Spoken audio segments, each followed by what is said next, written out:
చెప్తాలి మరి ఇప్పుడు కాంగ్రెస్ వాళ్ళ కొత్త సంవత్సరం ఎట్లా ఉంది ఏంది ఏం కదా ఇప్పుడు అభయహస్తం పేరు మీద మరి ఇప్పుడు పథకాలకు అప్లై చేసుకోరు అంటారు మరి చెడబడ్డ మరి రైతు బంధు సంగతి ఏంది మరి రైతు రుణమాఫీ సంగతి ఏంది మరి ఎట్టేటి సంగతి ఏమనుకుంటారు మీ ఊళ్ళో మీ పెద్ద మనుషులు ఏమంటారు చెడపడం మంచిగా అనిపిస్తుందా ఎట్లా మంచిగానే అనిపిస్తుంది. కాకపోతే రైతు బంద్ వేయాలి. రైతులకు ఇబ్బంది అవుతుంది. అప్పుడు వేసిండు కాబట్టి ఇప్పుడు వేయకపోతే ఇబ్బంది అవుతుంది.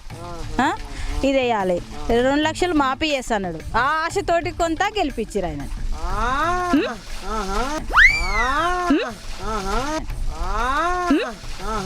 అది వాస్తవా కాదా?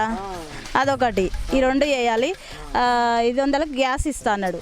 ఇక మహిళలు ఎప్పటికీ ఆచ్ చేసేటట్టు అదొకటి వేయాలి. ఇక అదే ఇక అంతే ఉంది. ఇక మీ మనసులలో మీ కరుపు చేనులలో ఇదే అనుకుంటారు. ఇక పెద్ద అంటే గివే కదా. ఇక అయితే చేయాలి ఆయన. నీ కడుపులో ఏముంది పిల్లగా? నీ అమ్మాయి ఏమైంది? నువ్వేం చెప్పదలుచుకున్నావు? గదే ఉంది. 2 లక్షలు గెలవగానే చేస్తాడు.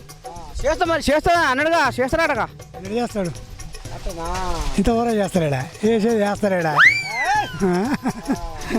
నువ్వేం చెప్తావు మరి? ఇప్పుడు ఎట్లా మరి? ఇప్పుడు ఆలు కొత్తగా కూడబెట్టినట్టే ఉంది సంసారం.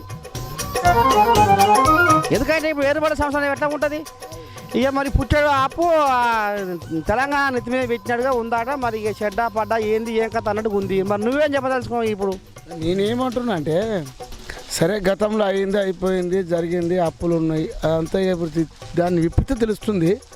ఇప్పుడు ప్రజలకు ఏంటంటే 6 గ్యారెంట్లు ఇచ్చారు.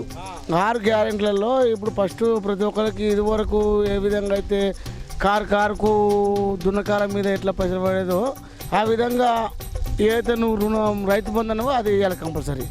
రెండోది ఈ 2 లక్షలు రుణమాఫీ అన్నావు అది చేయాలి. తర్వాత 500కు గ్యాస్ సిలిండర్ అన్నావు ఆడలు అది కూడా చాలా ఆశపడ్డారు. దాంతోపాటు సరే ఇప్పుడు మేము చేస్తామని అంటారుగా. మరి చేస్తున్నాం అన్నది లెక్క కాదు, చేసింది లెక్క. అంతే కదా, చేసిందే లెక్క వస్తుంది. ఇప్పుడు కుండలో ఉండి కొడుకు ఎద్దోలుగా ఉండాలంటే ఉండే సమస్య కాదు. ప్రతి ఒక్కరికి కావాలంటే నువ్వు ఇవ్వాలి. ఇచ్చినప్పుడే అది నువ్వు చేసినట్టు వీళ్ళు ప్రతిఫలం పొందినట్టు. కానీ ఒకనే ఇస్తా అదిగో ఇదిగో అంటే కాదు. ఇప్పటికే మాట తప్పినామనే పేరు వస్తుంది కాంగ్రెస్ ప్రభుత్వం. రానియొద్దు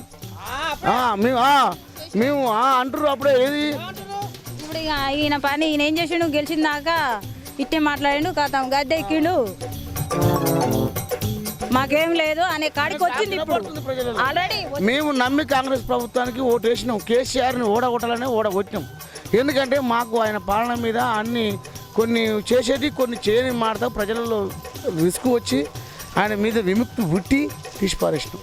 ఇప్పుడు మేమైతే 99% ప్రభుత్వం ప్రజలలో కాంగ్రెస్ కావాలని కోరి ఎన్నుకున్న పార్టీ.